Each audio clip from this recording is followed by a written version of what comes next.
Olá, boa tarde. Quarta-feira, 21 de agosto. Está no ar o Senado Agora. A Comissão de Assuntos Sociais aprovou o projeto de lei que proíbe a distribuição e venda nas escolas de educação básica de alimentos com baixo teor nutricional ou ricos em substâncias nocivas ao organismo, como a gordura trans. Se não houver recurso para levar a votação a plenário, a matéria segue direto para a Câmara dos Deputados. A hora do lanche é um dos momentos mais esperados nesta escola de educação infantil do Distrito Federal. Os pequenos devoram os alimentos oferecidos durante as 5 refeições servidas por dia e apontam as guloseimas preferidas. Arroz, feijão e frango. Sopinha, cenoura e mandioca. Eu gosto do almoço, porque tem galinhada. A preocupação com a qualidade das refeições começa na cozinha. O prato tem que ser balanceado, com fibras e com os nutrientes necessários. O almoço do dia tem arroz, feijão, abóbora e peixe. A preparação é acompanhada de perto pela nutricionista. A questão de higiene, manipulação, de modo que a merenda seja preparada de maneira adequada, seguindo todos os padrões de higiene, de modo que os alunos possam receber aí, os nutrientes necessários, né, para uma alimentação mais saudável, formando hábitos alimentares mais saudáveis, de modo que eles possam se desenvolver e crescer de forma adequada. A oferta de alimentação balanceada ainda não é regra nas escolas brasileiras. Muitas instituições oferecem alimentos prejudiciais à saúde, como refrigerantes e salgadinhos. Dados do IBGE mostram que cerca de 30% das crianças das regiões Norte e Nordeste com idade entre 5 e 9 anos estão com excesso de peso. Nas regiões Sul, Sudeste e Centro-Oeste, o índice é ainda maior, 40%. Um projeto de lei do Senado estabelece medidas para garantir a alimentação saudável nas escolas de educação básica. É um caminho para garantir a alimentação nutritiva e também um melhor aprendizado para os estudantes brasileiros. Atualmente, a gente vê por aí, as crianças elas estão comendo muitas coisas ruins para o organismo. E a educação integral, ela oferece justamente isso, uma qualidade na alimentação. Por isso que a gente pede para que as crianças, ao vir para a escola, não tragam outro tipo de alimentação, porque a própria escola, ela fornece todo o valor nutricional que a escola, que a criança precisa para o seu desempenho e para o seu desenvolvimento durante o dia. O projeto impede a renovação de alvará de lanchonetes que funcionam em escolas de educação básica que venderem bebidas de baixo teor nutricional e alimentos ricos em açúcar, gordura saturada, gordura trans e sódio. No caso de escolas públicas que servem refeições subsidiadas pelo governo, alimentos desse tipo serão proibidos. Além disso, a proposta determina que o MEC desenvolva ações voltadas à educação alimentar de pais, professores e alunos. A obesidade já virou uma epidemia, principalmente, eu diria, junto aos nossos adolescentes. A obesidade leva, inclusive, uma série de doenças, como diabetes, hipertensão e tantas outras. Esse é o objetivo do projeto. Tem o apoio do MEC e defendemos, inclusive, campanhas educativas, no sentido de que a alimentação nas cantinas das escolas sejam acompanhadas por nutricionistas. Caso a matéria se torne lei, os maiores interessados no assunto já sabem como serão as refeições em todas as escolas de educação básica. Saudável e nutritivo. A Comissão de Assuntos Sociais também aprovou um projeto que determina a manutenção obrigatória e regular dos sistemas de ar-condicionado. A regra vale para todos os edifícios de uso público e coletivo, que tenham um sistema de climatização artificial.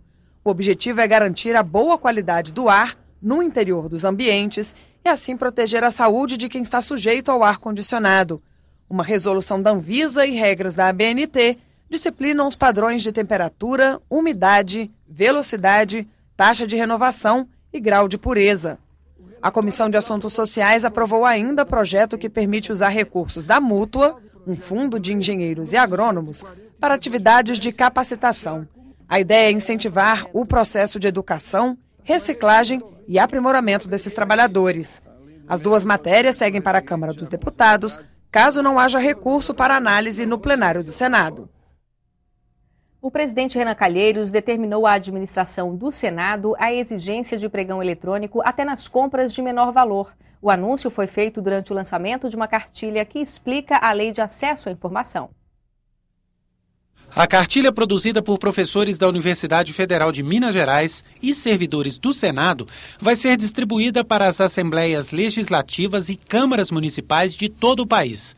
Ela traz as orientações sobre a disponibilização e o acesso às informações públicas. Segundo a Controladoria da União, apenas 13% das cidades brasileiras regulamentaram a Lei de Acesso à Informação.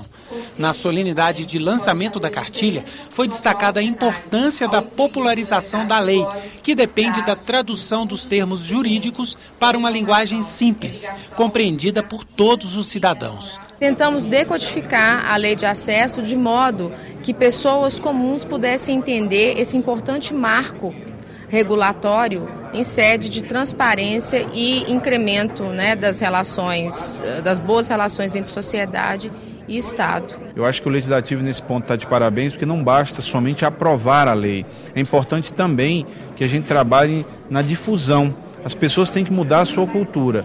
E a cartilha, sobretudo com esse foco dela de estados e municípios, eu acho que ela vai servir para levar essa cultura de transparência e romper com essa tradição de opacidade em todas as esferas, não só na federal. Nós já temos um processo bem adiantado, mas também em todos os estados e em todos os municípios do Brasil. O presidente Renan Calheiros destacou que o Senado tem compromisso com o acesso à informação, por isso investiu na produção da cartilha. Ele anunciou uma nova medida para garantir a transparência nas compras públicas. Como se sabe, a Lei de Licitações permite que para compras e serviços de até R$8.000 possa-se firmar a contratação direta sem licitação. No entanto, no intuito de conferir ainda mais transparência e controle às contratações do Senado Federal, nós seremos mais rigorosos que a lei e determinaremos que mesmo para as compras de pequeno valor, guardanapo de linho, seja o que for, mesmo para as compras de pequeno valor, proceda-se à licitação por meio de pregão eletrônico. A Comissão de Constituição e Justiça aprovou a proposta de emenda à Constituição que pretende garantir o valor dos repasses da União a estados e municípios. Os recursos dos fundos de participação têm sido reduzidos pelas isenções e renúncias fiscais concedidas pelo governo federal a diferentes setores da economia. A PEC obriga a União a compensar financeiramente estados e municípios por perdas orçamentárias sempre que conceder subsídio ou isenção de imposto. De acordo com a proposta, os estados também ficarão obrigados a compensar os municípios quando a concessão de benefícios for de âmbito estadual. A importância dessa matéria, porque ela fornecerá base constitucional para um anseio que é absolutamente unânime, eu creio, entre nós. E foi também algo que surgiu como uma reivindicação igualmente unânime das reuniões promovidas pelo presidente da Câmara e presidente do Senado com os governadores e prefeitos do nosso país há coisa de 6 meses atrás. Estamos avançando para vivermos no Estado unitário. Os estados e os municípios cada vez mais dependentes da benevolência, da boa vontade e, em alguns momentos, até de algum alinhamento com o governo federal. Há municípios que não estão conseguindo pagar nem a sua folha de servidores. Isso implica um imenso desgaste político para o administrador municipal. A intenção é preservar os estados e os municípios brasileiros. Nós temos 3 pessoas, uma recebe o nome de União, outra de Estado, outra de município. Será que a União pode fazer cortesia com o chapéu dos outros? Não pode, porque as 3 pessoas, apesar de serem com tamanhos diversos, senhor presidente, como nós todos sabemos, tamanho diverso, mas elas são iguais naquele acordo que elas fizeram, e esse acordo recebe o nome de Pacto Federativo. Os senadores também aprovaram um projeto de resolução prevendo que o presidente do BNDES venha de 6 em 6 meses ao Senado para falar sobre a política de financiamento do banco. A proposta vai ser encaminhada para a Comissão Especial de Reforma do Regimento. No vestibular da educação de qualidade, o Brasil estaria reprovado. É o que pensam os convidados para uma audiência pública realizada hoje na Comissão de Infraestrutura do Senado, que discutiu o desempenho do país em comparação com outras nações.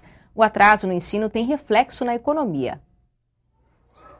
O Brasil possui o 6º maior produto interno bruto do mundo, mas fica para trás quando o assunto é qualidade na educação. Levantamento da Unesco mostra que o país ocupa a posição número 88 num ranking de 127 países.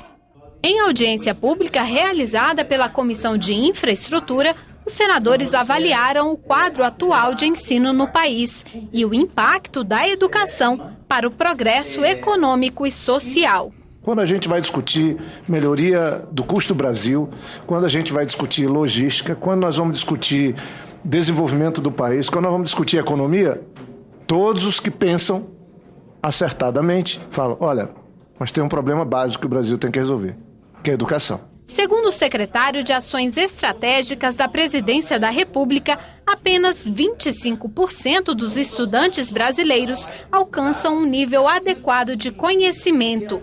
Em países vizinhos, como o Chile, esse índice já é de 70%, meta que o Brasil espera alcançar só daqui a 8 anos. Nós somos uma geração atrasada em relação ao Chile. Isso está dado. Essa geração já está entrando no mercado de trabalho, ela vai passar 30, 35 anos, 40 anos trabalhando nesse mercado de trabalho. A previsão de mais recursos para a educação, como a proposta em discussão no Senado que destina 10% do PIB para o setor, foi defendida durante a audiência. Mas, para os senadores e convidados, de nada adianta mais investimentos se o sistema de ensino atual não for reformulado. Eu acho que o que deveria desatar o nó da educação brasileira é uma definição clara do que a gente espera que os alunos saibam quando eles saem da escola. Hoje não é claro no Brasil. A gente não tem um currículo no Brasil, a gente não tem uma clareza do que é esperado. A gente tem parâmetros muito genéricos ou a gente tem o índice do livro didático, que é criado pelas editoras, não é criado pelo... O Estado não está se posicionando em relação ao que ele espera que o aluno aprenda. Eu acho que muito menos do que discutir simplesmente as técnicas de ensino, é de verificar se nós conseguimos colocar um parâmetro qualquer sobre aprendizado. Tem que ser uma coisa contínua. Isso se faz com investimento forte na escola, formação de professores e com políticas educacionais estabelecidas muito claramente de uma forma estável entre o governo e o setor privado da nossa sociedade. Depois da audiência, a Comissão de Infraestrutura aprovou o projeto que isenta as empresas de transporte coletivo urbano da cobrança de PIS, PASEP e COFINS. A proposta deve reduzir o preço das passagens. Em junho, o governo editou uma medida provisória que também trata da desoneração fiscal para o setor. Agora, de acordo com líderes da base governista, o projeto passa a tramitar em regime de urgência e deve ter prioridade de votação. Foi decidido agora que ele vai em regime de urgência para o plenário, para que o mais rápido possível a gente possa iniciar um processo de desonerar, ou seja, tirar os impostos, reduzir o custo do transporte coletivo nas cidades, sob pena da gente seguir vivendo um verdadeiro caos em muitas cidades do Brasil. O Senado agora termina aqui. Para você, uma boa tarde, até amanhã.